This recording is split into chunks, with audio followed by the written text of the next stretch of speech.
La vidéo la plus demandée de l'histoire de toute ma chaîne et des réseaux sociaux. Ça y est, on y est. C'est bizarre, hein? C'est comme une page qui se tourne. À qui je vais faire croire ça? J'ai trop envie de m'en débarrasser de cette putain de vidéo générique.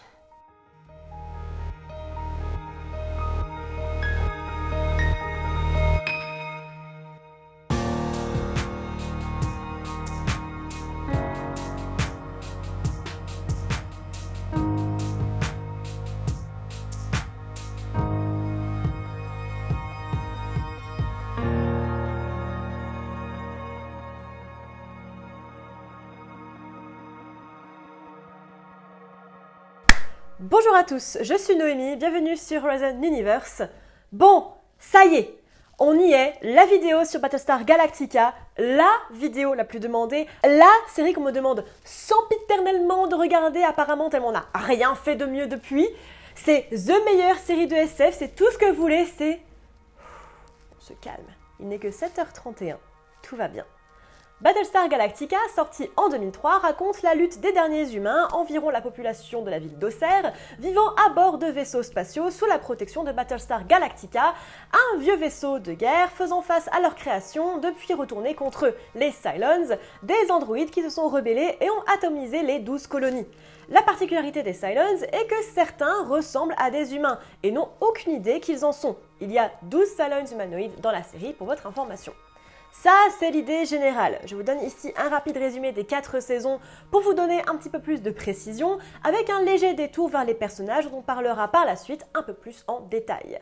William Adama, joué par Edward James Olmos, est le commandant de la flotte humaine et du Battlestar Galactica. Laura Roslin, Mary McDonnell, est la présidente de la flotte. Kara Starbuck Thrace, Kathy Sackhoff, est une pilote de chasse et instructrice de vol.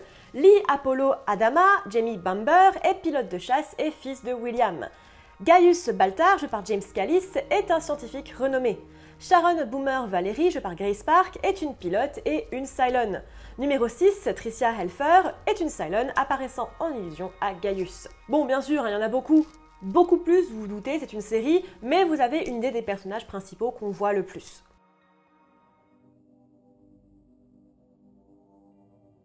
Saison 1. La flotte humaine est attaquée par les Cylons qui ont depuis évolué avec certains modèles indiscernables au premier coup d'œil des autres humains. Alors qu'ils tentent de regagner la Terre, planète devenue mythique, la flotte doit faire face aux traîtres qui ont infiltré la colonie. Saison 2. La flotte se fait poursuivre par les Cylons alors qu'elle fait face à des sabotages, des maladies et plusieurs batailles jusqu'à ce qu'ils tombent sur la planète New Caprica. Saison 3. Les humains trouvent pas mal de réponses sur leurs origines sur New Caprica et doivent se résoudre à des pratiques extrêmes comme la torture, mais aussi la collaboration avec des Cylons, dont on découvre plusieurs dans la saison. Saison 4. On découvre que la Terre a été détruite par une guerre nucléaire, la flotte devant donc trouver une nouvelle planète habitable, alors qu'on découvre la véritable identité de plusieurs personnages. La série se termine sur l'arrivée sur une nouvelle planète, où ils décident d'abandonner leur technologie pour repartir sur de bonnes bases, et puis on en reparlera plus tard.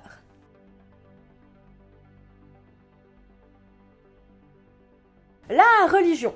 Comment parler BSG sans parler religion? Tout au long de la série, nos personnages, aux pratiques diverses, confrontent leur foi à la crise qui se déroule autour d'eux.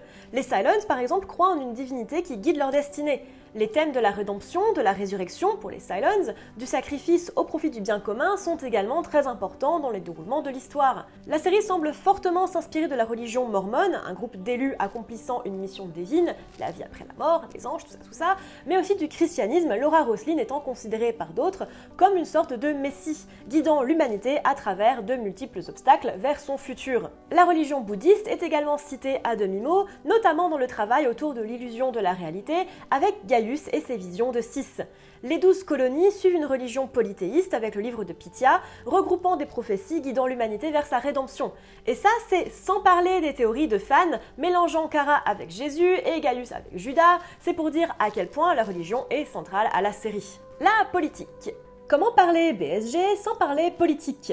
Parce que mine de rien, on suit quand même des personnages haut placés dans la hiérarchie du monde. Laura Roslin, entre autres, mais aussi Adama, le commandement de la flotte, Gaius, qui accède à des postes de gouvernance, etc. Si on a plus ou moins une démocratie représentative au début, la guerre avec les Cylons fait progressivement basculer l'humanité dans une quasi-dictature militaire. Ce qui est intéressant, c'est qu'en suivant les membres du pouvoir, on comprend plus ou moins le besoin de maîtriser à tout prix la population et les ressources à des fins de protection, sacrifiant les libertés individuelles pour le bien commun, surtout dans une situation aussi critique. Les discussions politiques de Roslin et Zarek, par exemple, prennent une grosse partie des premières saisons, ainsi que les compromis réalisés entre les deux Cylons et le gouvernement Roslin. Bref, encore une fois, central. L'éthique. Comment parler BSG sans... Non, ok, d'accord, je déconne, c'est bon, j'arrête, promis. L'éthique, donc fortement liée au point numéro 1, mais aussi au prochain point que l'on abordera, prend une place importante dans la relation qu'on établit avec les personnages. C'est en partie ce qui m'a fait absolument détester le personnage de Gaius et celui de Kara. Gaius est un traître et une petite frappe, Kara est une nana incapable de dire à son mec qu'elle le trompe et qui se plaint après quand ça lui pète à la gueule. Apollo, idem d'ailleurs, bien sûr. Et en dehors de ça, il est souvent abordé le lien entre l'éthique personnelle et professionnelle. Les personnages questionnent beaucoup leurs ordres en fonction de leurs institutions. Kara, encore une fois, sans spoiler. Et bien sûr, ça rejoindra notre point numéro 5 avec les désastres causés par la guerre, les personnages devant parfois user de la force et de la torture. Bref, vous comprenez l'idée. L'autre est les Cylons. Sûrement le thème qui me parle le plus et qui m'a fait tenir toute la série, les Cylons et leur relation avec les humains est ce qui fait vraiment toute l'intrigue. Si on les découvre rapidement au départ comme des machines sanguinaires sans cœur, aux révélations de qui est humain ou non, que c'est beaucoup plus subtil que ça, bien que mon principal grief avec la série soit l'unidimensionnalité de beaucoup de personnages. Le cas de Sharon, par exemple, est le plus intéressant, vu qu'on la présente bien comme humaine avant de révéler assez tôt qu'elle est en fait Cylon, posant la vraie question de l'humanité, mais c'est un peu plus développé dans la saison 3. Les Cylons sont en fait plus humains qu'autre chose. Leur création, leurs enfants et toute la collaboration mise en place est hyper intéressante. Les relations interpersonnelles entre humains prennent aussi une grande partie de l'histoire, ce qui, j'avoue, a un peu le don de me saouler, notamment le triangle amoureux chelou de Kara, Lee et Co, mais je suppose que c'est pour leur donner une dimension et qu'on s'y attache. Bon, ça n'a pas marché sur moi, mais sur d'autres, sûrement. La guerre et son impact. La série se déroulant dans un contexte de guerre et de survie perpétuelle, on y voit de nombreux événements violents, comme des batailles spatiales ou des scènes de baston, ainsi que les conséquences morales et physiques des dits événements.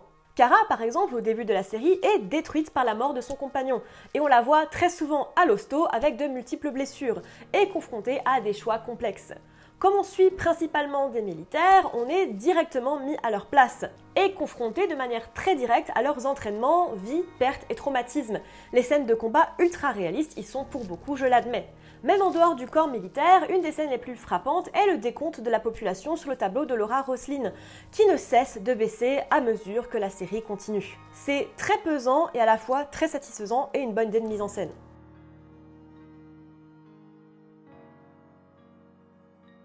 Son impact. Bah ouais, difficile d'y couper quand je vois à quel point on peut m'en parler, alors que ça fait 20 ans que le premier épisode est sorti. L'impact culturel de Battlestar Galactica est juste immense, et je ne parle bien sûr ici que de reboot, pas de la série originale. C'est une série qui reste aujourd'hui comme une des plus connues, des plus appréciées du genre, si ce n'est LA série phare en SF.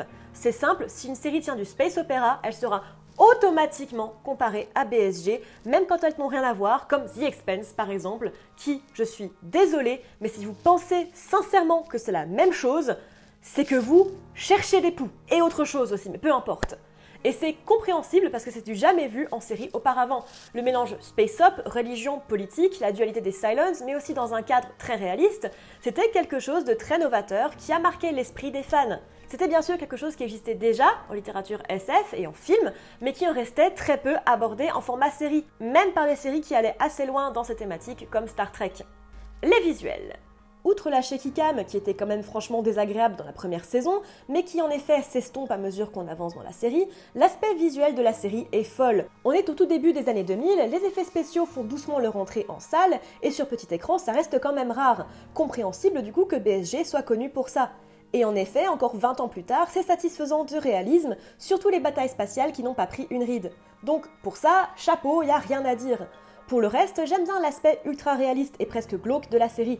Les gros plans sur les corps en mauvais état, les costumes, les vaisseaux, tout était très chouette. Les personnages. J'avoue que je vais sûrement être à contre-courant ici, je ne me suis attachée qu'à un seul personnage, Laura Roslin. Bon, et Adama Père, un petit peu vite fait sur la fin.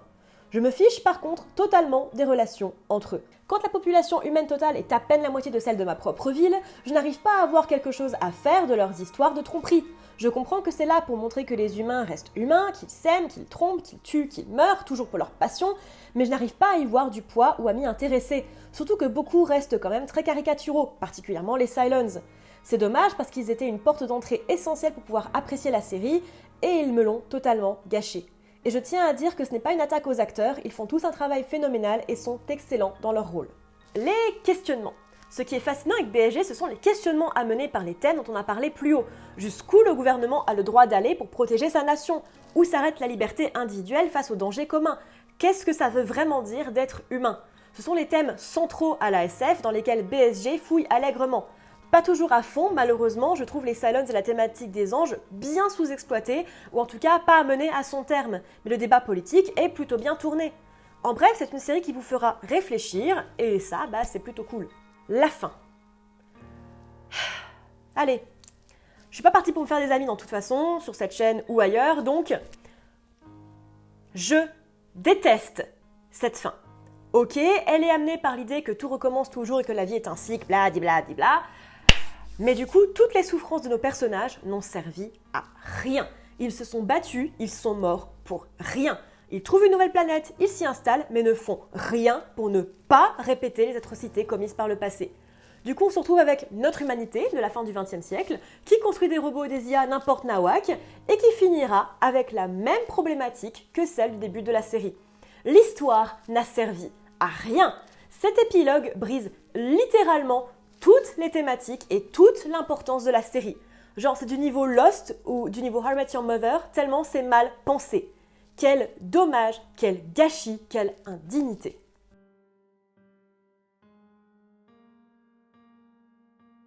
Bon, si vous me suivez sur Twitter ou sur Instagram, vous savez que je ne suis pas une grande fan de la série, pour rester dans l'euphémisme. Je l'aurais sans doute adoré à sa sortie, mais bon, en 2003, j'avais genre 7 ans, donc ça ne veut pas dire grand-chose. J'avais regardé de loin, plus âgé, c'était la première fois que je faisais un revisionnage complet avec notes, et... oh boy. On va pas se mentir, pas réussi à me mettre dedans. Il y a plein de très bons moments, notamment toutes les scènes d'action qui sont très bien réalisées quand il n'y a pas de putain de shaky cam, mais beaucoup trop de vide au milieu. Je trouve la série longue, franchement inintéressante par moments parce que très répétitive. Les débats de couple sans fin me gavent. On parle en boucle des mêmes choses, des mêmes événements, encore et encore et encore, et c'est fatigant. Le potentiel des 12 Cylons est complètement sous-utilisé. Certaines scènes horizon font l'effet d'un prout. Big up la scène du théâtre qui ne sert à rien du tout. Tout ça pour jouer à la petite maison dans la prairie, pour au final ne rien faire pour changer les choses pour le futur de l'humanité. Les personnages, par leur inaction finale, condamnent l'humanité à la souffrance et je n'arrive pas à passer au-dessus. Excusez-moi du peu, mais c'est super nul et super problématique comme fin. Ça fait vraiment le mec qui savait pas comment finir sa série. Et ça, c'est sans parler du vrai problème de sexisme dans la série. Je pense notamment à la pauvre actrice qui joue Six, qui est utilisée comme genre une poupée gonflable jusque dans les affiches de promo. J'espère sincèrement qu'elle n'a pas eu de problème après ça, parce que franchement, ça me dégoûte pour elle. Mais c'est pareil avec le traitement de Kara et c'est pareil avec le traitement de Laura. Donc voilà, j'ai parlé de BSG. C'était pas forcément la série que j'avais le plus envie de couvrir, mais voilà, c'est fait. Et comme dirait ma mère, ce qui est fait n'est plus à faire. Honnêtement, je suis hyper déçue. Quand on te vend une série comme étant la série ultime de SF, une des meilleures œuvres du genre de tous les temps, forcément t'as des attentes alors que d'habitude j'essaie de ne pas en avoir. Et autant dire qu'ils n'ont pas été atteints. Mais alors pas du tout. Et oui, certainement que je suis trop jeune, que je peux pas comprendre la hype, tout ça. Ouais, mais c'est pas une excuse. J'adore Star Trek. La Star Trek des années 60, Star Trek des années 80, Star Trek où j'étais pas née quand c'est sorti. Donc, c'est pas une excuse, la temporalité. Je suis censée, aujourd'hui, à 27 ans, comprendre ce qui se passe et voir pourquoi c'était bien. Et je vois pourquoi c'était bien à l'époque. Mais pas là. Et bien sûr, j'en parle, je ne compte pas parler de la série des années 70, pas la peine de me demander. Si versus il y a entre les deux, ça sera dans longtemps, très très longtemps. Donc voilà. Et concernant le projet de reboot, je suivrai le projet avec attention. Peut-être qu'ils sauront utiliser leur thématique et les renouveler. Ou pas. Voilà tout le monde, j'espère que cette vidéo sur Battlestar Galactica vous aura plu. Vous l'avez demandé. Vous l'avez, faut pas râler maintenant, c'est pas exactement ce que vous vouliez entendre. J'ai regardé cette série en début d'année, là je l'ai écrit je crois en février ou mars la vidéo. Là je tourne, on est fin octobre et elle va sortir il me semble en début décembre, le week-end de mon anniversaire il me semble. Donc voilà, ça y est, c'est fait. On passe à autre chose. J'espère que la vidéo vous aura plu. N'hésitez pas à me dire tout ça en commentaire, même si je sais d'avance que ça va pas du tout plaire. C'est pas grave, comme j'ai dit, on n'est pas là pour se faire des amis sur les réseaux sociaux. N'hésitez pas à me suivre d'ailleurs sur ces différents réseaux sociaux, Instagram et Twitter où je suis la plus active. N'hésitez pas également à donner sur Tipeee si vous avez envie de participer à faire vivre la chaîne. Et moi je vous dis à bientôt dans l'univers.